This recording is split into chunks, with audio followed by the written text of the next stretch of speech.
जय हिंद, नमस्कार। मैं विशाल राय। आशा करता हूँ आप सभी स्वस्थ होंगे। आप सभी के समक्ष एक विषय में मैं अपना विचार प्रस्तुत करना चाहूँगा। विषय है हम आज़ाद हैं। इस वर्ष हमें आज़ाद हुए 74 वर्ष हो जाएंगे, परंतु क्या सही मायने में हम आज़ाद हैं? कहने को हम आज़ाद देश में रहते हैं और हम ऐसा दर्शाते भी हैं कि हम जैसे खुले विचार वाले, खुले सोच वाले इस दुनिया में और कोई नहीं। परंतु जब हम हकीकत पर गौर करते हैं तो नज़ारा कुछ और ही दर्शाता है।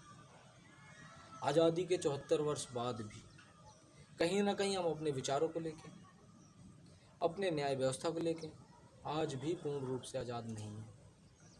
बात करें अपने विचारों की, तो हमारे समाज में, हमारे देश में आज भी कुछ लोगों का ऐसा मानना है कि बेटियां घर से बाहर निकलकर काम नहीं कर सकती।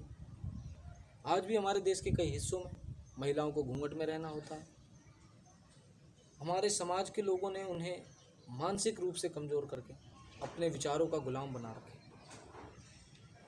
तो प्रश्न ये उठता है, क्या हमारे समाज में, हमारे देश में महिलाएं, हमारी बहनें आज़ाद हैं पूर्ण रूप से? क्या उन्हें अधिकार नहीं? मैं ये नहीं कहता आज़ादी का मतलब ये कि आप अपनी मर्ज़ी से कोई भी कार्य करें, आप देर रात घर आएं। परंतु प्रश्न यह है कि समानता का अधिकार सभी को है या नहीं।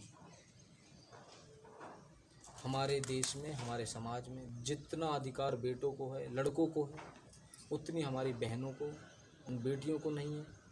उन्हें ये बताना पड़ता है, उनके लिए मुहिम चलानी पड़ती है, बेटी बचाओ बेटी पढ़ाओ। कहीं ना कहीं वो चीज़ उन्हें मानसिक रूप से कमज़ोर करती है, उन्हें सोचने पे मजबूर करती है कि उन्हें बचाना पड़ता है, फिर उन्हें पढ़ाना पड़ता है। क्या वो खुद में सामर्थ्य नहीं रखते कि वो खुद कुछ कर पाएँ? वो पूरा सामर्थ्य रखते हैं। वो आज की बहनें, आज की बेटियां इतना सामर्थ्य रखती हैं कि वो समाज में बेटों के साथ कंधे से कंधा मिलाकर चल सकें। अगर कमी है तो उन्हें अवसर की, उन्हें वो अवसर, वो मंच वो नहीं मिलता। तो कहीं ना कहीं हमें अपने विचारों में परिवर्तन की आवश्यकता है। बात करें हम अपने देश की न्याय व्यवस्था की, हमारे देश की न्याय व्यवस्था आज कमज़ोर होती नज़र आती है। उसकी वजह यह है कि हमारी जो देश की न्याय व्यवस्था है वो अंग्रेज़ों के जो नीतियां हैं, अंग्रेज़ सरकार की जो नीतियां हैं उस पर काम करती हैं, जिसमें परिवर्तन की आवश्यकता है। बदलाव प्रकृति का नियम है, समय के साथ बदलाव अति आवश्यक है। और आज ये समय की मांग है कि हमारे विचारों में, हमारे देश की न्याय व्यवस्था में आज बदलाव हो, जो कि ज़रूरी है।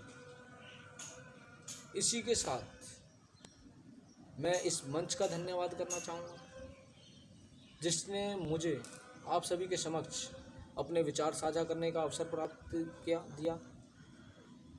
मैं परमपिता परमेश्वर से ये प्रार्थना करूँगा, आप सभी स्वस्थ रहें, सुरक्षित रहें। इसी के साथ मैं अपनी वाणी को विराम देता हूँ। जय हिंद, जय भारत।